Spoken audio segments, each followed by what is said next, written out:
Welcome to another episode of TubPreneurs. I'm your host, John Uplegger with Vision Consulting, helping businesses identify and communicate their values and visions so they can move forward with velocity towards their goals. Super excited this week to have Mr. Bill Marsh in the tub with me. Bill, welcome to the podcast. I'm sure this is thanks. A little different for you. This is awesome. So how many podcasts have you actually been a part of? Well, you know, the podcasts are so ubiquitous now. I do a lot of, I have a radio program on a local radio station, and all that gets podcasts. I don't know, probably a dozen or so. Okay, so a fair amount then. Yeah, nothing like this, though. Okay, yeah, this. And most of them are recorded, audio recorded, not necessarily video recorded. Yeah, so a couple firsts for you then with this. Of course, as you guys know, this is the only business podcast in the entire world that comes to you live from the hot tub every Tuesday at 6 p.m. Eastern Time. But one of the things that we like to discuss, Bill, is we love hearing the story of how you kind of came to be in business. If you guys don't know, Bill Marsh runs one of the most successful, if not the most successful, auto dealership here in Traverse City, Kalkaska. Is that tailored? We have businesses now in not dealerships, but we have used car operations in Grand Rapids and Saginaw as well. Holy moly, I didn't know that. Yeah. That's pretty awesome. Yeah. So obviously a lot of success, and Bill, you've been doing this for some time. Yeah. I'd love to hear kind of how you got started in this and what kind of the origin story was. Well, the origin story really goes back to my father. You know, like so many automobile dealerships, we are multi-generation. We're actually the third generation. My grandfather first got involved in the retail car business back in the late 1950s in suburban, well, back then it was a small community about 50 miles outside of Philadelphia. Now it's a sprawling suburb. And that's where I grew up. Okay. Grew up in eastern Pennsylvania, went to school in Warminster, Pennsylvania. These are areas of area called Bucks County, which is pretty well known in southeastern Pennsylvania. And I never really had no desire to get in the car business because my dad, the car business was and still is. Back then, it really was kind of a grind. I mean, he worked a lot of hours. They were open 6 days a week, and he worked 6 days a week. He oftentimes didn't get home until after I went to bed at night. Worked last night, and he was a great dad. I mean, the time that he spent with us. So I didn't lose out on, it wasn't a cats in the cradle situation, that's for sure. And I really respected my dad. My dad was my hero growing up,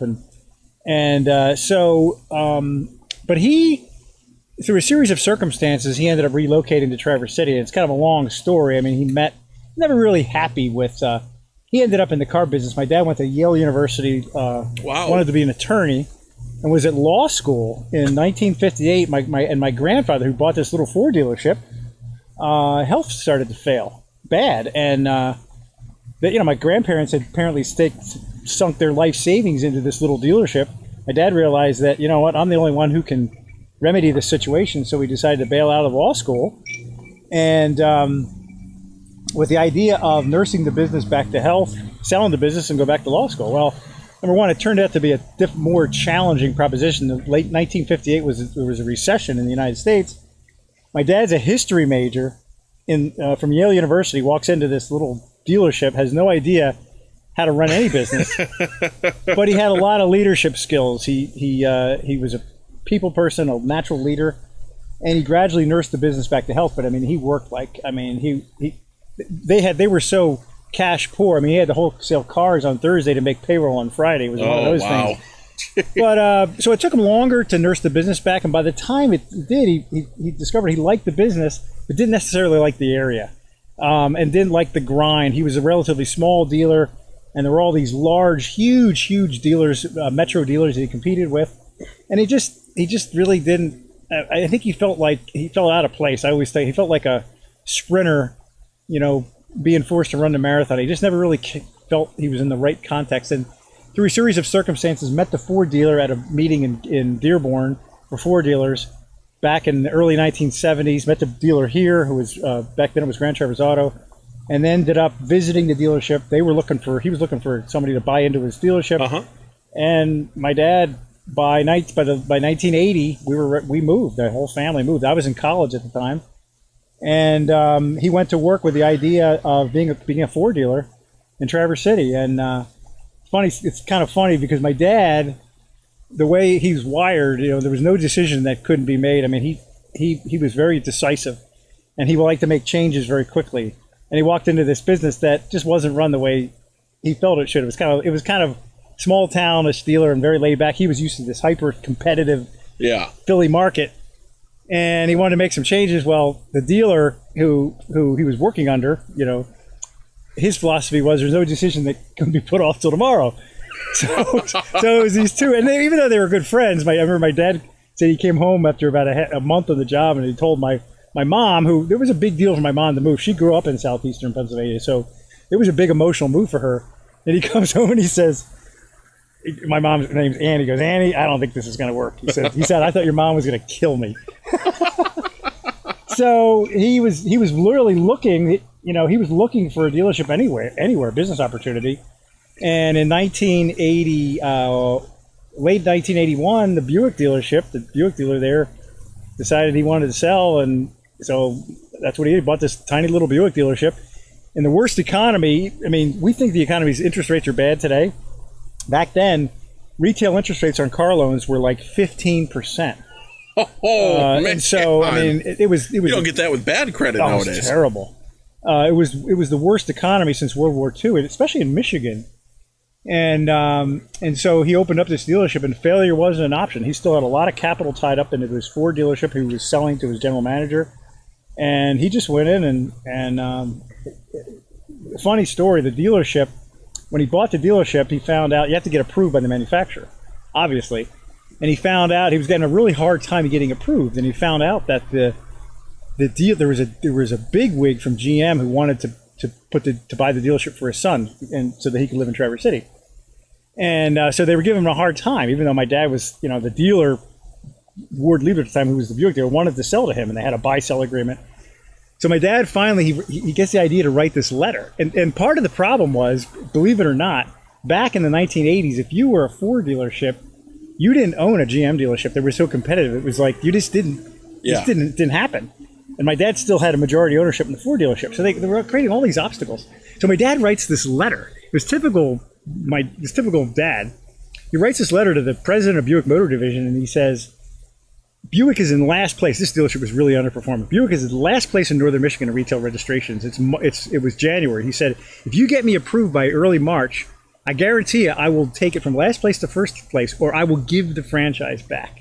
Wow. He put it in writing, and that got him approved. And true to his word, Buick was in last place by December of 1982. It was number one in Traverse City. It's a great story. Wow. But that's my dad. My dad was a classic entrepreneur who knew how to rally people and was very goal driven, and this was a dream come true for him, to own a business, to live and work in Traverse City. So that's how I got my start. I was in college at the time, but my attitude towards getting involved in the family business changed because I saw how much fun my dad was having and what a great market Traverse City. What's neat about Traverse City, even though it's nowhere near the size of a market as a suburban city like Philadelphia is, Traverse City, if you live in this community, you're drawing, and you do any kind of business, you're drawing from a very wide range. We'll draw from hundreds of miles away.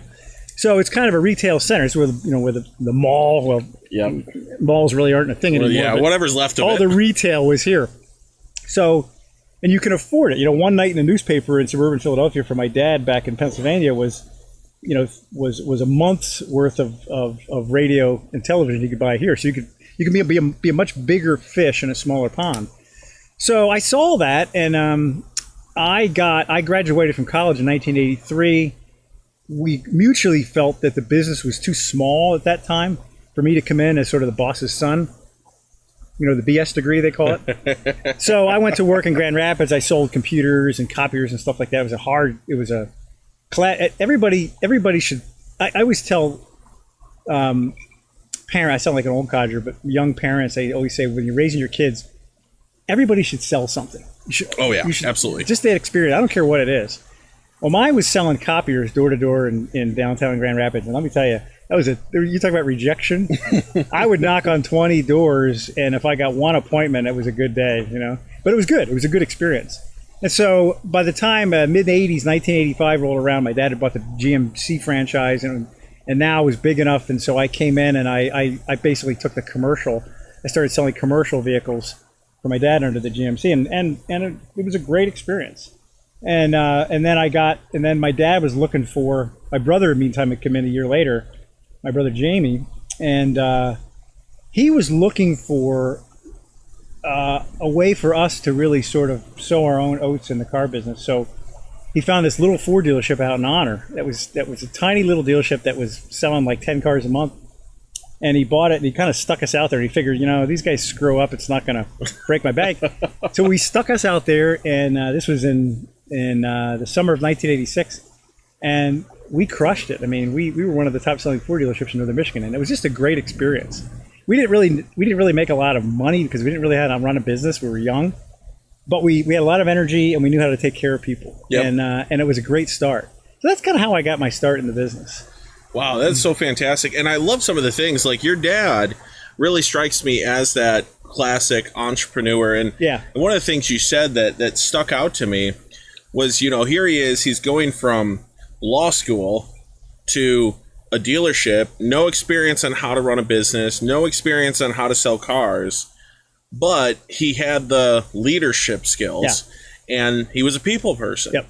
And so many times people think that you have to be the best at whatever it is that you do, when in reality, if you have those great leadership skills and you have that charisma to go out there and just love people, be in relationship with people, and go at it from, I want to help, I want to serve. Yeah. It doesn't matter what it is. Yeah. It's just like you selling copiers, right? Yeah. I mean, at the end of the day, you weren't successful selling copiers because copiers were amazing and you loved copiers.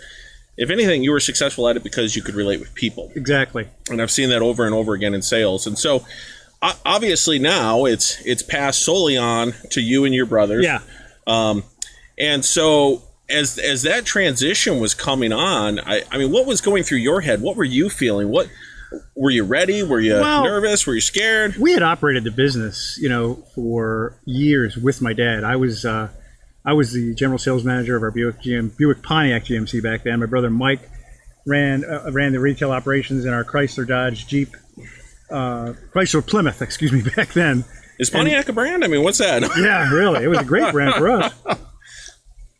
And then we got Saturn, and we got Hyundai. So you guys had the Hyundai dealership? Yeah, we got it in 2001, and we're still the Hyundai brand dealership. We still represent Hyundai. Oh, that's right. I'm thinking of the other one. Kia. Yeah. So we had been running the company with my dad, underneath my dad. My brother Jamie oversaw all the fixed operations, service parts, buy shop, things like that.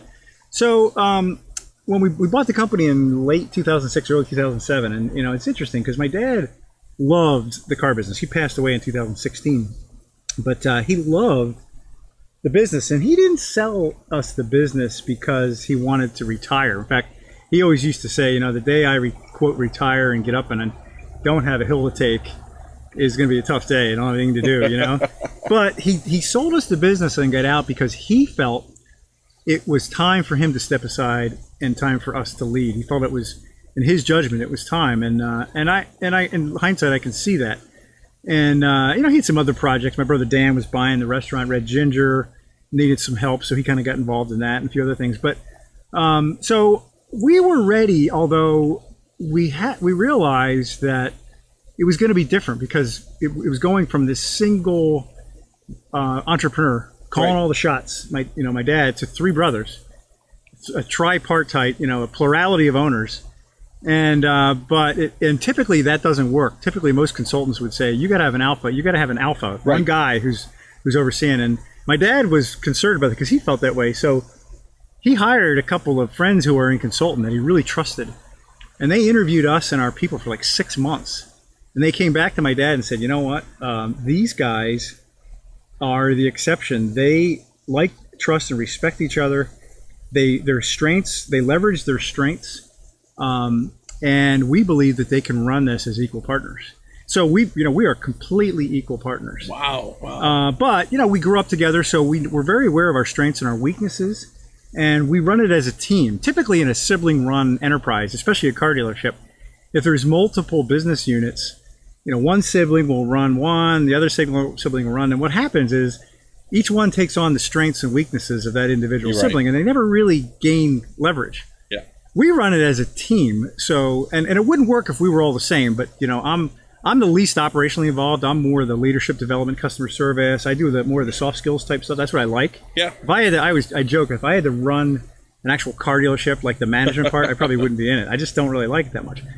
My other brothers do, and they're very good at it. So we run it. We truly leverage each other's strengths. Does it leave some gaps? Yeah, I'm sure it does.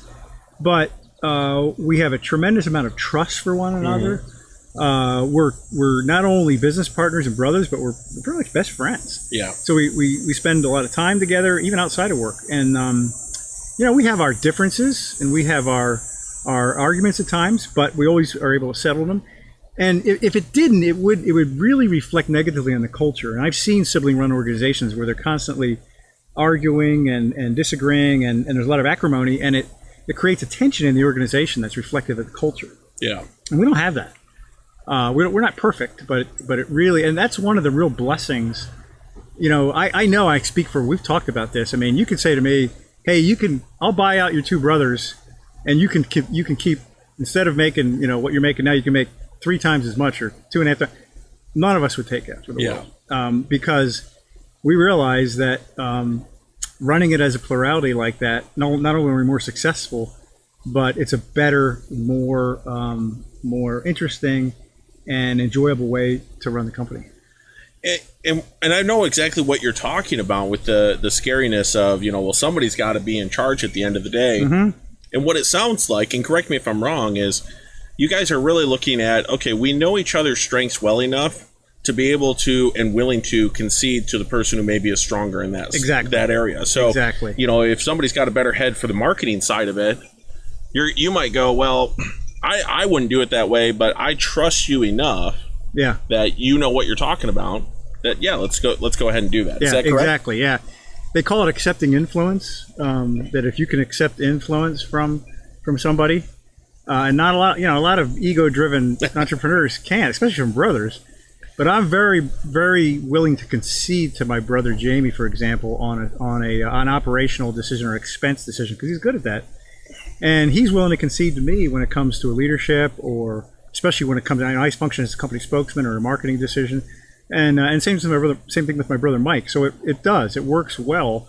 And it's the trust, if we didn't trust one another, if none of us worry, if I take the afternoon off, my brother's not like, hey, he's slacking. We just don't. We completely. You end up in a hot tub talking to a guy smoking a cigar. Maybe if it was noon and I was drinking scotch and smoking a cigar. By the way, I need to refresh my light. Mind if I do that real quick? Yeah, no worries. But if that was the case, hold on 1 second. We'll wait till you get back here. But I love what Bill's talking about here, because it really does come down to playing to your strengths and knowing your strengths. So many people think that business is all about bringing your weaknesses up to become your strengths. And the reality is sometimes your weakness is just going to be your weakness. And if you can find somebody that you trust who is strong in that area, being able to delegate out to them, it's going to be less stressful for you. It's going to give you more opportunity to focus on the things that you're actually passionate about and you do your best work at. And I think that's a lot of what Bill is talking about here. So this is great. Please continue. On a big picture, I call it the myth of the well-rounded person. You don't want to. You're not striving to be, quote, well-rounded, because we're all wired differently, and we're all wired for certain proclivities. So if you go to work, I love what I do because of my partnerships with my brothers. 90%, not 100%, but 90% of what I do every day, I love doing. It's what I choose to do. And there's always going to be some things that But and I could say the same thing for my brothers, and that's because we're playing to our strengths. So even if you don't have the benefit of having siblings or brothers, if you're running a business, have somebody. Before my dad brought us into the business, he had a right-hand guy, that was completely opposite of him and did all the things that he didn't like to do. So my dad really focused on growing the business and marketing and the things that he enjoyed, and I think that's really important. I think oftentimes business owners think that they have to suffer and they have to, be in this.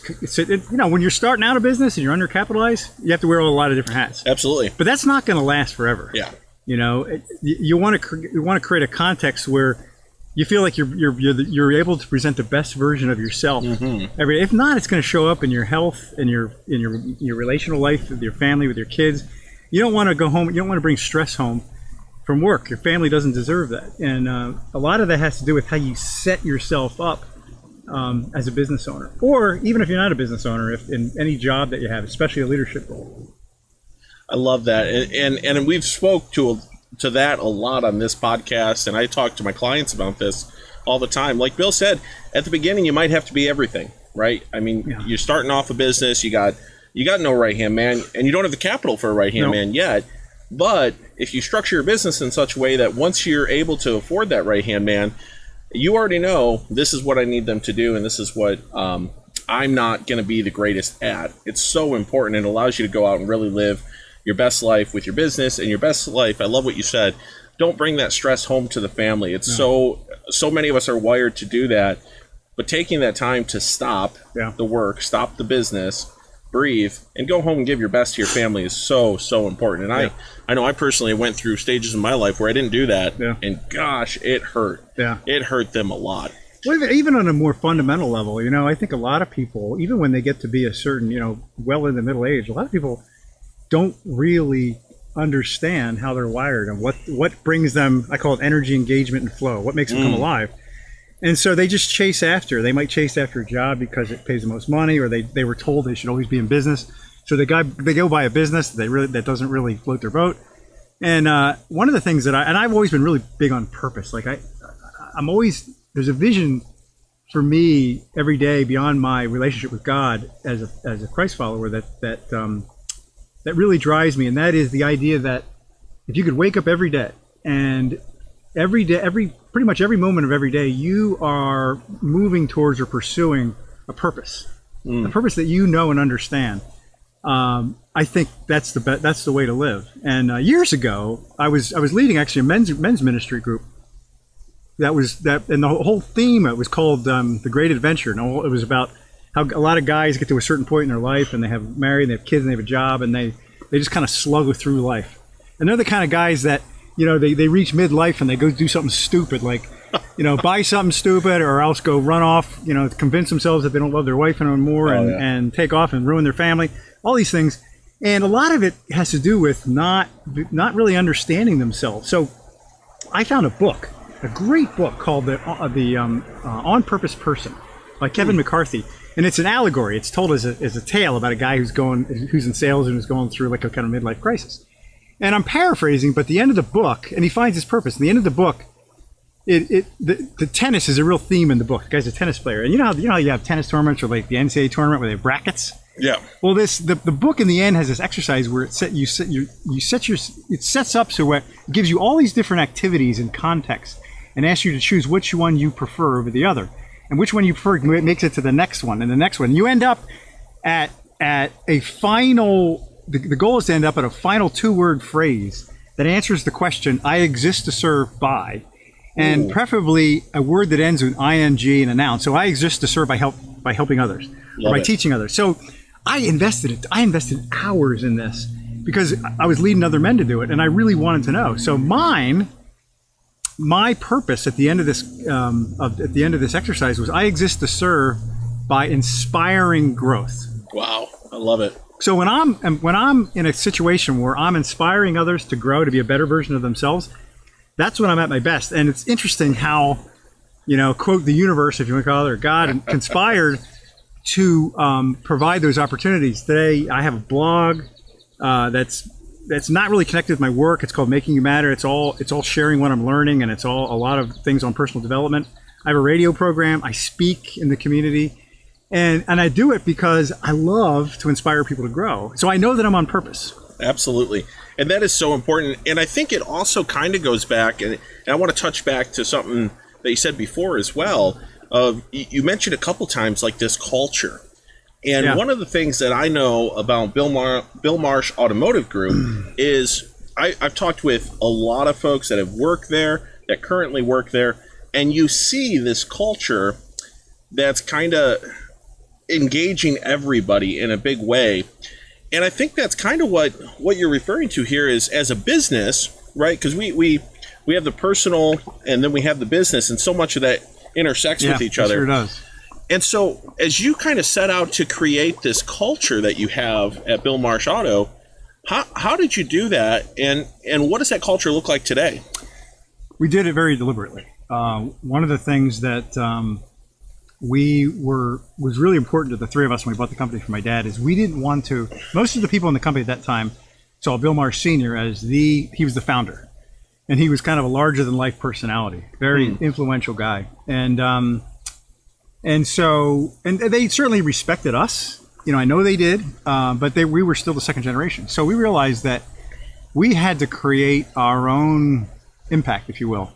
So one of the things we did is we went off site at the first month after we bought the company, and we set about to build a mission and vision for our business, but not just some flowery rhetoric that goes up in your lobby and never goes in your training anywhere. room, and it's 10 sentences long and nobody can remember it. We really wanted something that people get behind. So I was reading this great book on marketing called Focus by Al Ries, and it talked about, it says he challenges business owners to ask this question: what are one or two things you could do, not 9 or 10, but one or two things, really narrowing the focus, that if you did them exceptionally well, would fundamentally impact the future of your company. So we asked that bit, and we spent a long time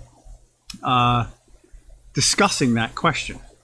And we came up with two things. Number one, we knew we needed to regain market leadership. We had always, from the day my dad, took the Buick dealership to number one in Traverse City northern Michigan back in 1982. We'd always enjoyed market leadership. We had lost it a couple of years earlier to a local competitor who was doing this massive subprime. That's the only hint I'll give.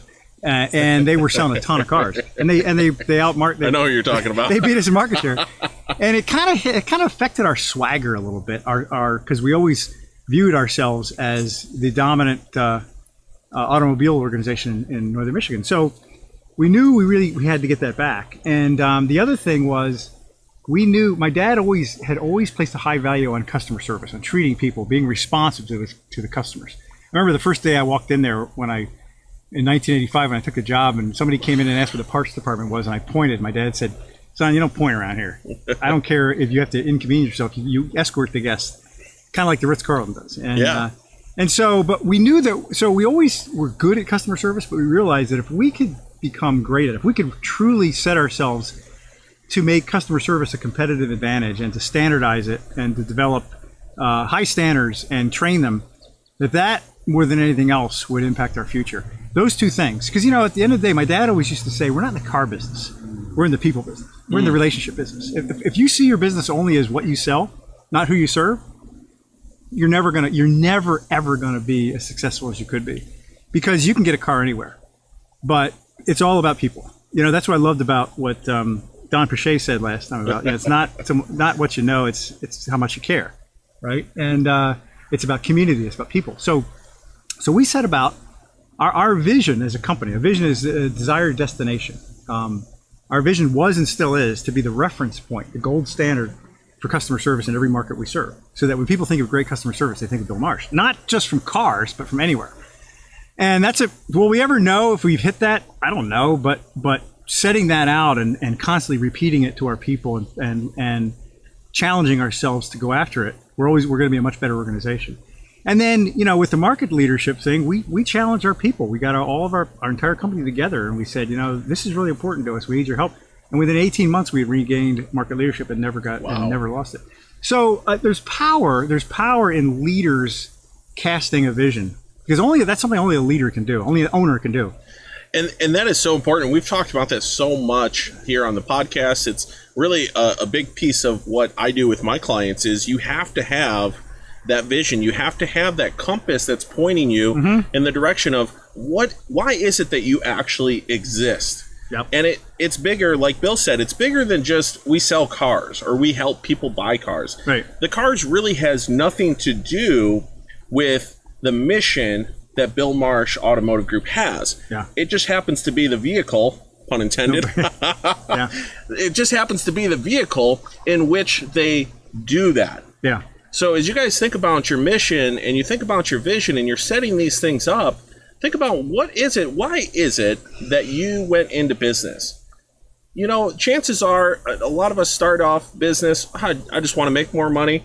I want to have more time with my family. Hey, that's great.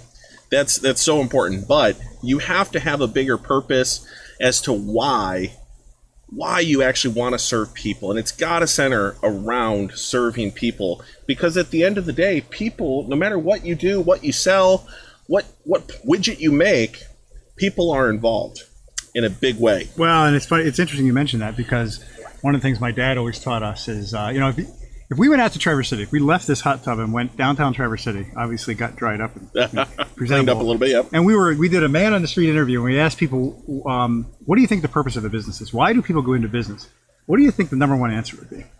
I'm going to guess the number one answer is make more money. Make money, yeah.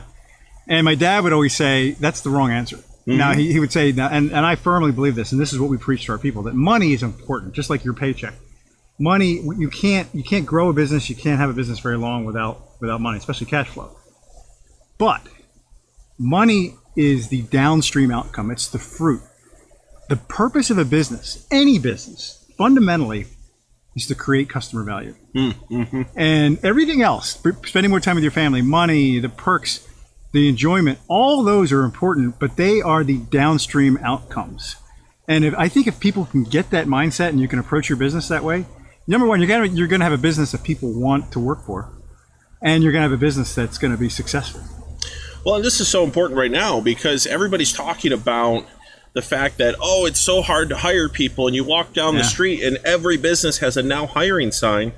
And I think you'd agree with this. This is something I've talked with a lot of the businesses I work with on is, it's important that you pay your people and you pay your people well, but people do not come to jobs and stay there for the money. They might come for the money. They might go, I'd love to make $80,000. I'd love to make $100,000. I'd love to make more.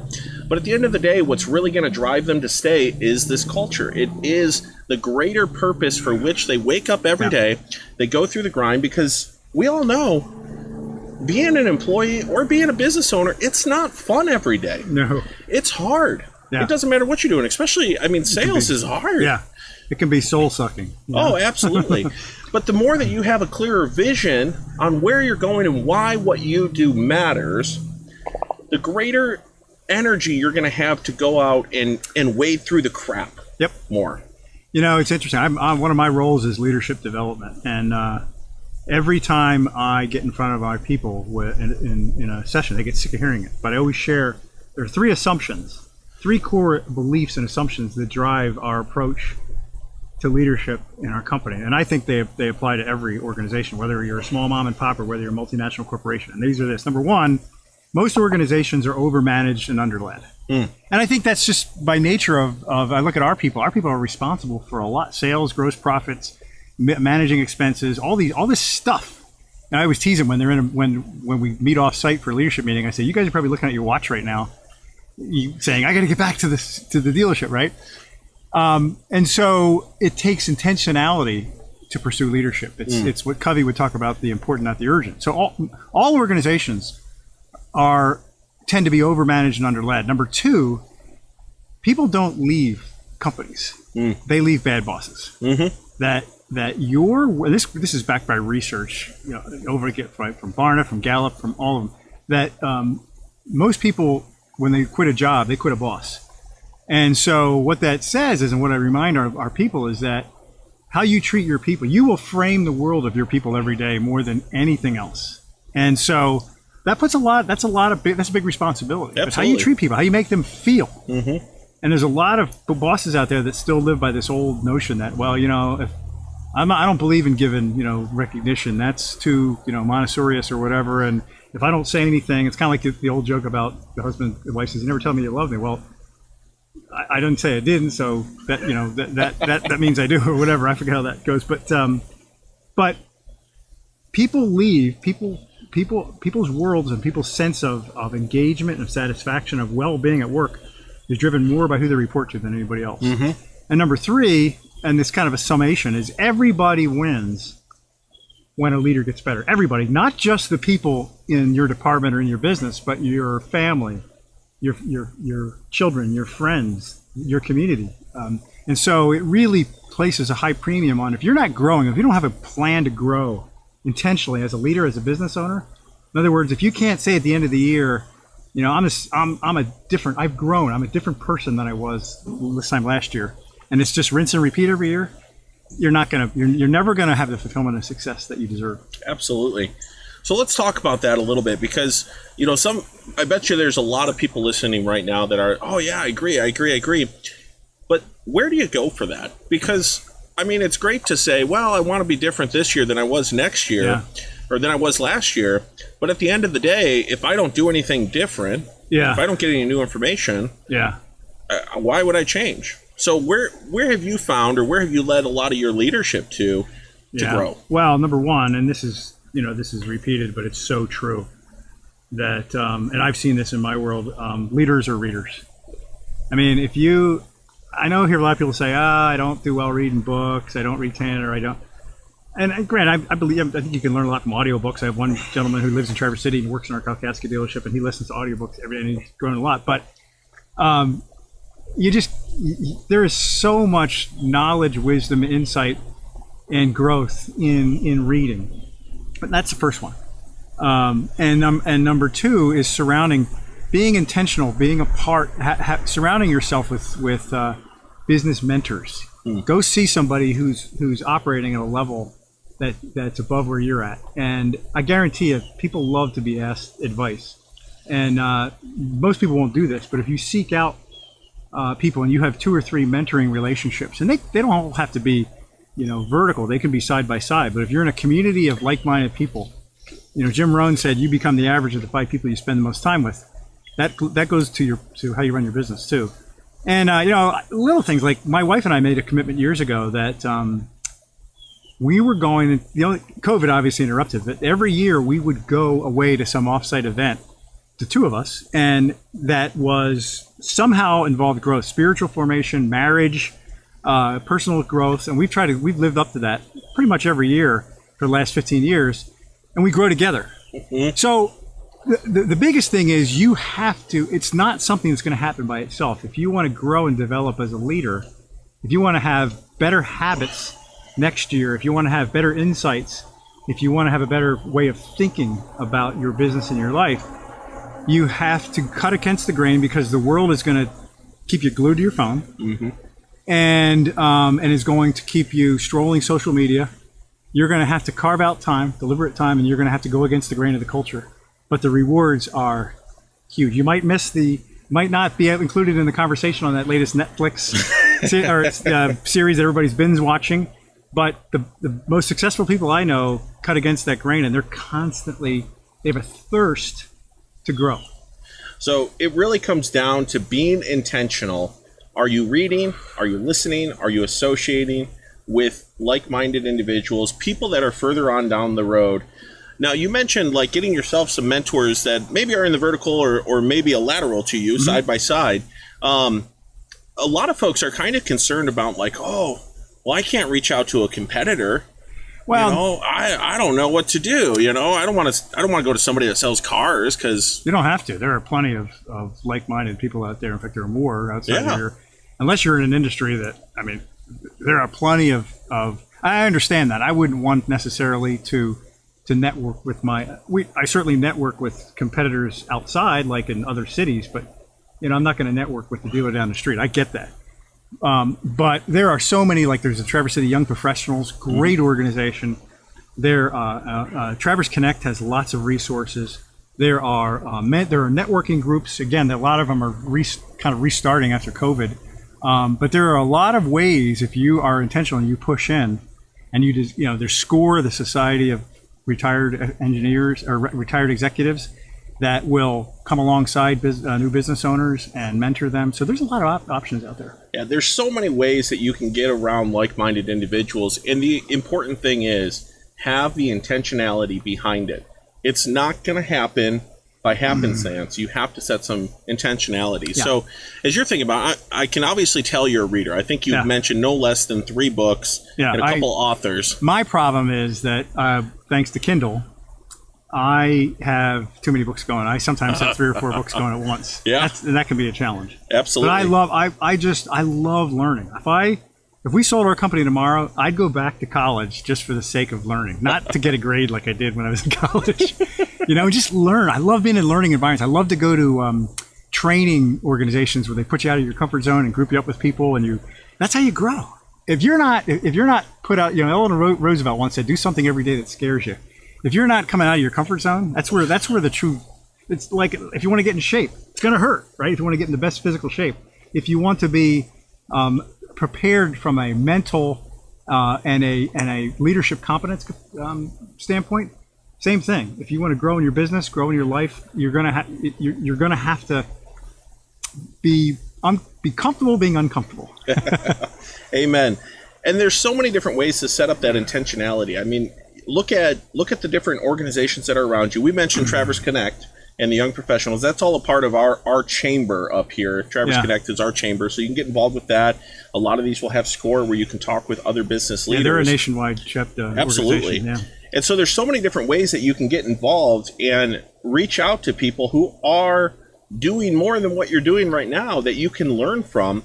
And again, you just have to be intentional about it. Maybe if reading isn't something that you have a habit of doing, put it in your calendar. I know for me, I live and die by my calendar. If it's not in the calendar, it's not going to happen. So take those things that are important, and you growing as a leader, you growing as somebody who, as an entrepreneur, and as not only in your business life, but in your personal life as well, they do go hand in hand. Taking time out of your day to actually focus on your business, actually focus on working on the business instead of in the business is so, so important. So put it in your schedule as if it was a client appointment, and you have to keep that appointment with yourself, or you're letting your client, which is you, down. Yeah, here's a hack that I think can help, because I think sometimes people need simple tools to help leverage that. There's power in psychology. A lot of really creative people, poets, artists, musicians that are creating art. One of the things that they will do, they increasingly recognize the power of sleep. That when you're sleeping, your brain is recalibrating itself, right? And it's taking everything that you experience and you think your thoughts, and it's sort of categorizing them and storing them and building upon them. So unfortunately, according to research, over half the people in our country now, especially younger people, I don't mean to pick on younger people, but they're just more digital. The last thing that they do before they go to bed at night, and the first thing they do is what? What do you think? They look at their phone. They look at their phone, yeah. And if you're scrolling through your phone, your news feed, the last thing you do and the first thing you get up, guess what? You're not giving your brain an edge. You're not letting the power of psychology work for you. So one of the hacks is to do this. It's very simple. It doesn't take very long. Between 30 and 60 minutes before you go to bed every night, write down. You can either journal it, or if you have an app, or you can use Evernote, or some sort of digital, however you do it, and get in the habit of writing down your top 3 wins for today. Right? Like one of mine would be this doing this podcast with you, awesome. right? And write down your top, because there's power. And this is I used to think this was all woo-woo stuff when they talked about the power of gratitude journal, and I was like, come on. But you know what? Psychology research is bearing it out, that if you focus on what you're grateful for, you're gonna sleep better. You're gonna be happier. And then the second thing to do is to write down your top 3 wins for tomorrow. What are the biggest things I want to happen in my life, to see happen? And they don't have to be like necessarily tasks. They can be like, one of my wins was to have a great conversation with you, and to really just get to know you and connect with you.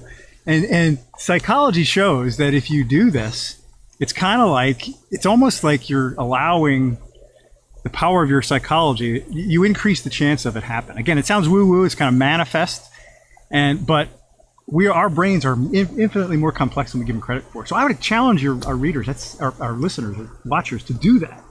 It's simple. I've been doing it now for a long time, and it's so helpful. Absolutely. It's so helpful. And I love this. You guys remember when we had Kenneth Scott in the Tub? He talked a lot about this and about the science behind it, because it's not woo-hoo, spiritual, whatever. It's actual science. There is actual science behind your brain and the way that it works and the way that it connects different things, and allowing your brain to chill, right before you go to bed, especially, giving it that time to rest on the positive. Yeah. I remember I used to have an employee, and I was talking to her about how I had started getting up early in the morning. I had my cup of coffee. I take time to this was before I really knew what meditating was, but I take time to meditate on the day, think about what I wanted to happen. I'd use that time to pray. I'd use that time to read and all this stuff. And I was talking to her about it, and she goes, oh yeah, I do the same thing. I get up every morning. I grab my cup of coffee. I go watch the news. And this person was one of the most negative people I know. Really? And I was like, you watch the news? Like, really? That's what you wake up to? At the end of the day, to be honest, guys, the news is the news. It's not going to change your life. Knowing about the latest negative thing that's going on in the world is only going to make your life worse. There's so much stuff out there. The news and so much of media is just breeds negativity. You're so right. Get it out. One of the most successful entrepreneurs that I ever met said over and over, he said, and he coaches entrepreneurs, and he goes, the best entrepreneurs, the most successful ones that I coach, don't watch the news. I mean, they know what's going on in the world, but they basically said, if you watch the news is all, number one, and I don't care what news you watch, they're all driven, they're all based upon ratings. The goal is to get ratings, not to report the news.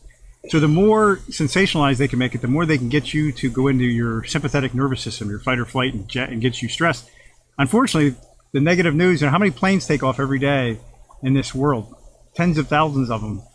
There's no news, but one crashes and it's news, right? So we're biased towards the negative. And if you spend too much time scrolling your news cycle, you're never going to take that risk. You're never going to. You think about it, some of the greatest entrepreneurs of our time, 100 years ago, they didn't have all this, they didn't know what was going on. They didn't have all this noise. Yeah, and I think that's a real problem today, is that we have to realize that everybody thinks, the world is, I have friends who say, the world's going to hell in handbags. No, it's not. Globally, the world's never done better. The problem is that we know everything that happens, everything negative that happens, we know about it within 5 minutes on the 24-hour news cycle. That has never happened in history. So you have to understand that and think critically about it, That's so true, and I'm so glad you brought that up, because it really is, guys, as you're going about your day, I love that you said the gratitude thing. Yeah. So many folks don't understand how much gratitude can change. Just sitting down and being thankful. And I've heard people say, John, I have nothing to be thankful for. Well, you do. Yeah. I mean, even You're if breathing. it's the smallest, I know, you woke up this morning. Yeah. You have a roof over your head. Guess what? Not everybody does. Go Not to St. everybody Jude. woke up Go to St. Jude's Children's Hospital in Absolutely. Tennessee and walk through there, and you'll see what you have. Yeah. It's so many times, I'm just as guilty as everybody else. I get these cycles where I'm down. I've got this going on. I got this going on. But at the end of the day, I mean, those things are real. They're there. But do I really want to let them affect my overall life and my overall health and my overall success? And really me being stopped from living out my God-given purpose. No. And that goes, again, right back to what we said earlier, having a vision for and a purpose for your life and your business. Yeah. Because they do intersect. Yeah. I want to talk to you a little bit about that too, because I'm curious your insights. Everybody talks about this work-life balance. I'd love to hear your insight as a successful entrepreneur, a successful family man, a successful godly man. I see you in all these different circles, having success in so many different areas. Yeah. Tell me a little bit about the work-life balance. I think it's a myth. I don't think. I think we're always going to go through seasons of our lives where we have to devote more time and energy. If you're a young mom or dad, right, and you have a baby at home, all of a sudden your life is going to be unbalanced for a while. You're not going to. So does that mean you should? Well, I'm just going to let you can't, right? Or you might your business might be going through a season. Or I think that if we develop the mindset that wherever I am, I'm going to be 100% there. So I think a lot of times, because of the distractions world we live in, there's a lot of business owners and managers and leaders out there who let distraction get the best of them at work, and they end up having to spend more time thinking about their business. If you are in your business, be 100% there. When you go home to your child, don't be thinking about. I was guilty of that when I was young. As a young entrepreneur, I bought into the idea that you always have to be never satisfied, right? And so I was very driven. And a lot of times, I'm not proud of this, but we go on vacation or be somewhere with my kids, and I'd be thinking hard about what I had to do the next day, and that was wrong. I should be, if you really commit yourself to being 100% present where you are, wherever you are, I think the whole idea of balance is it's really more work-life integration. We live integrated lives. We're never going to have the scales. It's kind of like, I have a lot of young guys that I mentor, and some of them at work, and you take a guy who's married maybe, and it's kind of like that 10-year period where sometimes guys' marriages can get a little shaky. They've had a couple of kids. And when I hear guys talk about things like the shit to fun ratio or the ledger, you got to spend golfing with your buddies, and the wife said, so I get to go for a weekend, and it's like this balanced ledger, right? That isn't good for a marriage. Right. That's not good for a marriage because you're not a team anymore. Right. You're almost competing. And I think the same thing goes with your work. Understand that you're going to have seasons in your life that are going to create a disproportionate focus. Could be work, could be family, right? But I think if you approach it that way, and you approach your life I'm an integrated person. And let's face it, today, and I don't know if it's good or bad, like look at our salespeople. A lot of our salespeople use social media very well to help grow their business. Right. And they've learned how to, they're in some ways they're always on because they might get, something in their Facebook feed that somebody's talking about a car or whatever, but they've learned how to respond to it quickly and get back. So there are some challenges in the digital age, right? You can be always on, but it doesn't mean that you can't achieve a really good, if you learn how to use digital tools and embrace them and use them for what they are. That makes sense? Absolutely, yeah. I'm telling you, I'm contradicting myself, but I'm trying not to. And it's all about how you implement it and how you look at it. My actual coach myself, my business coach and personal coach, one of the things that I've always noticed, and I love this about him, is he has 2 notebooks. He has the notebook that he opens during our coaching session. It's a big notebook, it's got all of pages and pages for all the folks he's working with. And then he has this little notebook. And I've noticed over time, I'd watch him just jot down little things in it. And I asked him about it the last time we got together. I said, is this what you use this for? He goes, yeah, absolutely. He said, it's just basically for him, it's his little to-do notebook almost. And he said, if I'm out doing something, I have an idea, I have a thought, I have something that I need to follow up on, it comes to mind, I jot it down, and then I move on. That's great. And then he reviews that on a regular basis to make sure he's getting everybody taken care of. But that is so good. I very seldom see a successful person without a notebook close by. Yeah. And being able to take it from your head, write it down so you don't forget it, you're not fretting about it, you're not worried about it. You're just able to, note, move on with my day. And that's going to allow you, if I'm not mistaken, maybe you've seen something similar, but this will allow you to be more present in the moment in which you are in, instead of thinking about it more, dreading about it, going, I got to remember to call this guy. I really hope I don't forget. What happens if I forget? Yada, yada, yada. Yeah. Just write it down. David Allen, have you ever heard of David Allen getting things done? It's like the iconic personal productivity system. It's about 10 years old now, probably at least. And he's kind of, this became an international bestseller in all of his seminars. And he talks about that. He says, you got to get it out of your head and onto a trusted capture system. Because if not, he says, most people's minds, even highly successful entrepreneurs, are these closed loops. They keep thinking about the same things, what they need to do over and over again. Right. And your goal of a productivity system is to get it out to a trusted system so that you can spend your mental energy on ideas to help your business, not what do I got to do tomorrow? Yes. Or do I need to follow up on this person? So this is, again, I'm curious, getting around successful entrepreneurs, and I've heard a lot of different ways for this, but one of the things that weighs us down, of course, there's social media, there's emails, our phones tend to constantly be dinging. Yeah. And it all seems urgent, right? How have you been able to overcome this, and what do you do with that kind of stuff? Well, you got to understand, I'm 61 years old. I'm a baby boomer. So the way I think about I have kids, millennial kids in their late 20s and early 30s. The way I approach the phone is totally different. Somewhere along the line, depending on your age, this unwritten rule became, if someone sends you a text, you got to respond to it right away. I don't. My kids know. They may text me. They might not hear back from me for a day. So you need to triage it. If it's, and I literally, I think a lot of people think that if they don't respond right away, some of them need to be responded right away. But most of them, I would bet you if you took all the texts that you get on a day and you categorize them, A, B, C, A being urgent priority, B being don't, and then C being hey, I don't really know how to. I don't have to. I could do it this weekend. I can respond to this. I'll bet you that the majority of them are B's and a lot of C's. Yeah. So I think first of all, thinking of it that way, we are the phone is. You ever see that Netflix documentary, The Social Dilemma? I keep getting it recommended. I have not watched it. I mean, it showed these are the former executives who built young people who built the algorithms for Facebook and other platforms. And it's interesting. They all have children now, and they all left the companies because they saw what was going on. And they said, basically, my kids aren't getting any screen time until they're like 12 years old.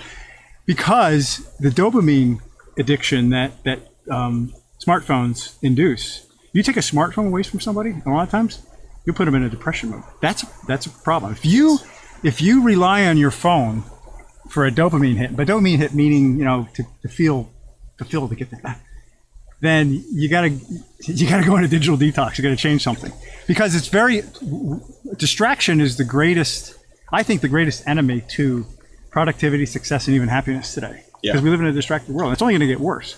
Absolutely, I totally agree.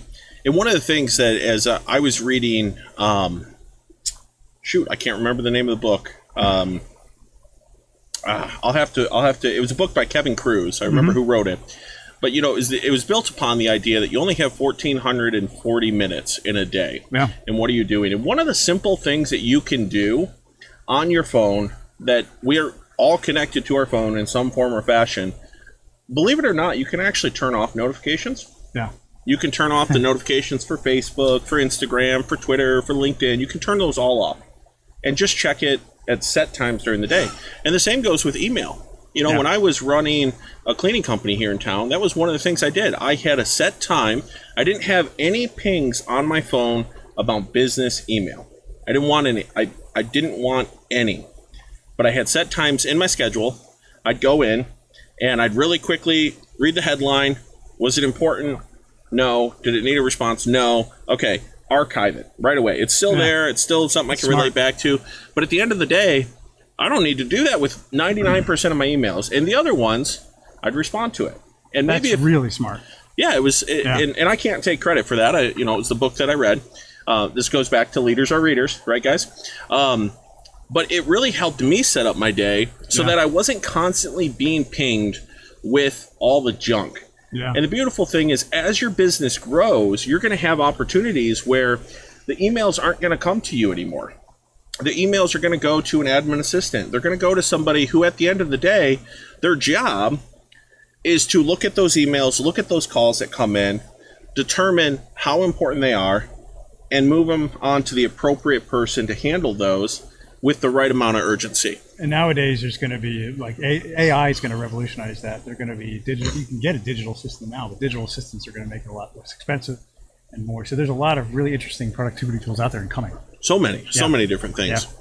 So one of the things I always love to ask whenever I have somebody who's had some success, we all know that where we are now is not where we started. Yeah. If you could go back in time and kind of look at young Bill Marsh Jr. getting started, running this business, what would you tell yourself that maybe would help another entrepreneur who's at the start of their business? I would tell myself to have more confidence. Because I was a boss's son coming into an industry, I didn't feel like I measured up, and I should have. I more than measured up in many ways when I finally got involved and saw who I was competing against and all that kind of stuff. But I didn't have. I saw one of the greatest insights I ever learned. Well, then I'll ask you this question: does happiness come before success, or does success come before happiness? I would argue happiness comes before success. You know what? For most entrepreneurs, it's not the case. Yeah. So when I was schooled in the business and I was coming up, I was always not that I was unhappy, but I'm really going to be confident and happy once I sell 30 cars a month. Once I get this promotion, once our dealership earns this amount of bottom line. So happiness was always on the other side of some outcome. Thomas Jefferson is as wonderful as he was, got it wrong it's not life, liberty, in the pursuit of happiness. Happiness is not something to pursue. Happiness is the foundation from which we grow. It starts, there's that whole positive psychology movement. If you ever read Sean Akers' The Happiness Advantage. I haven't read that It's a great book. And his TED Talk, you can watch his TED Talk and get 90% of the book. Sean Akers, Achor, The Happiness Advantage. And because so many people, so many entrepreneurs are living in this, they're either, Ernest Hemingway said it well, he said, there's nothing noble about feeling superior to other people. True nobility comes in feeling superior to your former self. Amen. Measuring ourselves from where we've been instead of measuring yourself from some mythical goal or what other people are doing. And if I would have known that more, I would have been more content, and frankly, I think I would have been more successful in the other arenas of my life, because it all became down to, I need to prove.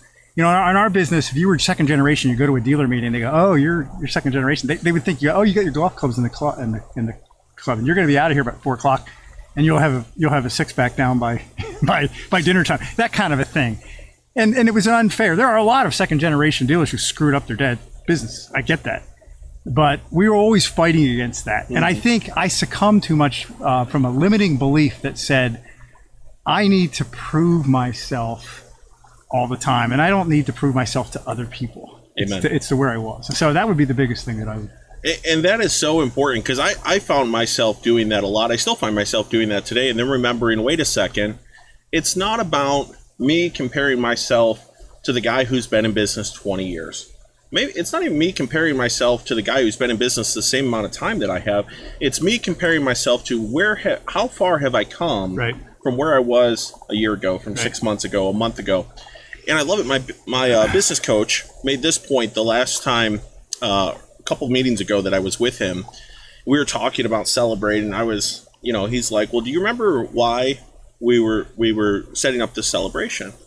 And I was like, oh, I think it was if I did this. Yeah. He goes, no, John, it had nothing to do with what you were going to do. It had to do with, you had success here. Go out and celebrate that. And that goes back to what Bill was talking about with every day looking at what were the wins that I had and rewarding yourself for that. If you're a new entrepreneur and you get your first sale, don't look at that check and go, oh, man, I wish I had more money. Like, that's not even going to cover this bill. That's not going to cover this. Or never be satisfied. And a lot of times, a lot of men, and I realize there are we have some of the most fantastic salespeople and leaders in our company are women. So I don't want to, if I'm being construed using male gender language, I don't mean that. There's some amazing women in all companies that are doing amazing jobs. But there's a lot of men I know out there who are still trying to prove to their dad, there's a great podcast called The Art of Manliness. I would highly recommend. And you don't have to be a man. It has great interviews on books. And this one was on the story of Johnny Cash, who, Johnny Cash was one of those rare artists who transcended times and genres. He never really categorized them. Anyway, he tells his story. And Johnny Cash had a really tough life. His dad was a sharecropper. And his dad his brother, older brother, who was the favorite in the family, died in an accident. And at his funeral, Johnny Cash's father said, that should have been you. And even when Johnny Cash was at the height of his career, when he had his own TV show in the early 70s, his dad said, you still ain't nothing. Did you imagine that? Oh my so God. Johnny Cash spent most of his life, I know guys who never got that approval, that affirmation from their dad. And that's biblical. That's foundational. And their dad is long dead. And they are still working 80-hour weeks, making millions of dollars, building businesses to prove their dad, I am somebody. That's sad. Yeah, it really is. And again, it goes back to, guys, you're not running against anybody but yourself. There's nobody next to you. It's just you. Are you constantly improving? Are you constantly growing? And if you go through a time where you don't, give yourself a little bit of grace and get back on the wagon and go do it. Don't get in this victim mentality of, oh, woe is me. I didn't do this. I suck. I'm not going to make it. Pick yourself up, brush yourself off, and go for the next goal. Yeah. It's okay. You want to be constantly pushing yourself forward in life if you ever want to get anything great out of this life. And have people in your life that, let's face it, there are days when you need to go vent. You need to absolutely throw your stuff around and vent to somebody. Have that person in your life that you can do that to. That you can, okay, you have your cry now. let's talk about getting back up on the horse. Yeah. Spend just a couple minutes on what the problem is, guys. Yeah. Don't live in the problem. Live in the solutions. Live for the solutions. And like you said, have people around. Yeah. I'm blessed that I have some great people in my life now. And this goes back to association, right? Yep. Getting around the right people who are going places, who will challenge you. Yep. That when I'm having a rough day, I just had a rough day the other day. And I kind of put it out there. I don't do this a whole lot on socials, but I put it out there. I said, hey, guys, I'm really having a hard time. Mm-hmm. And I got texts from so many amazing guys in my life that said, hey, what do you need? I'm here for you. I want to help you. Call me to vent if you need to, and let's work on this. That's awesome. It's so good to be around those people. You need that. We are not created to be Lone Ranger people. Amen. Especially leaders. One of the other things, and this is almost a hard question for me to ask because you've given so much value in so many different books that our listeners can go out and read, become readers. If you're not a reader, I think your main takeaway is get reading and not Harry Potter. Nothing wrong with Harry Potter, but read something that's going to uplift you and bring you further. What would you say to that young entrepreneur, young business owner, the person who's thinking about starting a business that goes, I don't even know where to start. I want to read a book that's going to help me grow. What would you recommend? Well, if you're not used to reading, you want to get a short book that's easy to read. One of them is John Maxwell, and leaders or watchers probably heard of John Maxwell. He's written more on leadership. He has a small book called Today Matters, or Make Today Count. And it's about the idea that, your life is the sum of your days. And John has a lot of great stories. That's a book you can read in, a few hours. Yeah. I would start with that. And the two other books, one is from the past. It's about a 30-year-old book. And I'm sure a lot of our watchers and listeners have heard of this. It's Stephen Covey's 7 Habits of Highly Effective People. That book everybody should read that book. Great book. It's a powerful book. And it was written in 1989 and it's still just as valuable, if not more, today. And then one that's more relatively recent from the last few years. It's called The Gap in the Game by Dan Sullivan. Dan Sullivan is one of the most prolific entrepreneur coaches. He runs an organization called Strategic Coach. And it's all about the gap is putting always having that gap. I'm not good enough. This isn't good enough. Versus the game, comparing yourself. And that's where that idea I got. It's chapter 5 for writing down your 3 biggest wins and your 3 for today and the 3 biggest wins tomorrow. That book, and it's not a long book. It's a book you could read in a few days, even if you just read, if you read 15, 20 pages a day, you'd be done with it in a week. That book has the power to change your life, not just in your business, but in your entire life. Wow, that's so great. We've had that book talked about here on the podcast before. It's fantastic. So go out, get those books, guys. Bill, I have a feeling you have so much more to offer. I'd love to have you back in the tub at some point. I think this is a good stopping point for today, though. I'd love to do it in the wintertime with the snow falling. That'd be cool, like a Christmas episode. That's the plan. We just got to figure out the logistics of water, snow, computers, electronics. It's a lot of fun.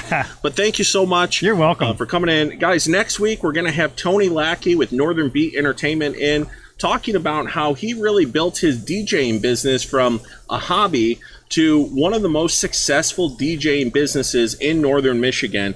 Some of the systems that he's created, how he's hiring people, what he's doing, and some of that value add that we talked about of how he's actually going out and creating value in the DJing space for his customers. So I hope you guys tune in for that. And I just want to say, John, I appreciate you. I appreciate, this is not easy for you to create such a unique environment for a podcast.